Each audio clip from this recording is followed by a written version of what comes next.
Finally అయితే mother and daughter lehengas అయితే complete అయిపోయాయండి. సో చూసారు కదా, ఇది అయితే ఫుల్ హ్యాండ్స్ అండి, లాంగ్ హ్యాండ్స్. పైన పఫ్ హ్యాండ్స్ అయితే పెట్టాను. కింద అయితే హ్యాండ్ లూజ్ కోసం వచ్చేసి ప్రెస్సింగ్ బటన్ అయితే పెట్టాను. బ్యాక్ సైడ్ వచ్చేసి డాట్ పెట్టానండి. ఇది అయితే 3 years బేబీకి బ్లౌజు ప్లస్ ఇది అయితే స్కర్ట్ అండి, కింద లెహంగా. సో ఇది 3 years బేబీకి అయితే కరెక్ట్ సరిపోతుంది.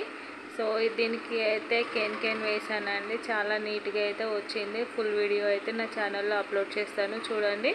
సో ఇది నెక్స్ట్ వచ్చేసి మదర్ది అండి, prince cut blouse plus back side boat neck drop with full hands అండి. ఇది అయితే మదర్ది లెహంగా. సో చాలా నీట్గా అయితే వచ్చింది. విత్ మెజర్మెంట్స్తో అయితే నా ఛానల్లో అప్లోడ్ చేస్తాను, మిస్ చేయకుండా అయితే ఫుల్ వీడియో చూడండి.